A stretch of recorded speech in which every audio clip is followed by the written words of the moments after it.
shaping up to be a busy week for President Biden. He's expected to make a big announcement on ghost guns today as concerns grow about the rise in COVID cases in the Capitol. ABC News' Kenneth Moton joins me live now for more on all of that. Kenneth, good morning. Let's start with this COVID outbreak in Washington, because with this announcement happening later today, can we expect any kind of a change in COVID protocol maybe as more people test positive? Well, good morning, Diane. The White House says they are moving ahead with President Biden's busy schedule. You mentioned that event today. It's on ghost guns. What we do know is that that event is happening outside in the Rose Garden. Fewer people expected than we saw that very large event on Friday on the south lawn of the White House for soon-to-be Supreme Court Justice Ketanji Brown Jackson. Officials have repeatedly said that they follow CDC guidelines when it comes to the president's health. They also follow the advice of the president's doctor. And they say when it comes to those CDC guidelines, sometimes they go beyond it.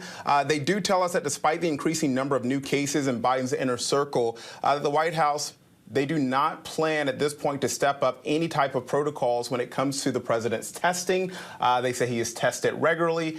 We heard mention from Cecilia that the last time he tested negative was on Friday. And we heard from Dr. Anthony Fauci on this whole super spreader event with the gridiron, and also when it comes to the president's inner circle, Diane. And what Dr. Anthony Fauci said when it comes to this uptick here in Washington, when it comes to the uptick across this country, we should not be surprised that this is not unexpected here, because we know that restrictions are being pulled back. But he did hint that when it comes to the CDC guidelines, that maybe and indicated that maybe people should be masking up indoors and taking more precautions.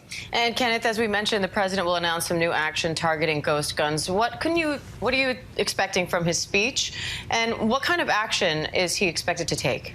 Again, this is happening later this afternoon in the Rose Garden, Diane. We know that he'll be joined by Deputy Attorney General Lisa Monaco, because the Attorney General, Merrick Garland, tested positive for COVID. So it'll be Lisa Monaco standing beside the president in the Rose Garden as they announce a new ATF, a new man to lead the ATF. He'll need to be confirmed by the Senate, but the president has tapped Steve Deltabach, a former U.S. attorney and a career prosecutor. The second thing that the president will do and announce in that Rose Garden is a big one. It will talk about the final rule from the DOJ on ghost guns. Ghost guns, we've been talking about that right here on ABC News Live, because those firearms, they come packaged in parts, and people can buy them online. They can get them from dealers as well, but they essentially buy them in parts, Diane, and then they assemble them at home.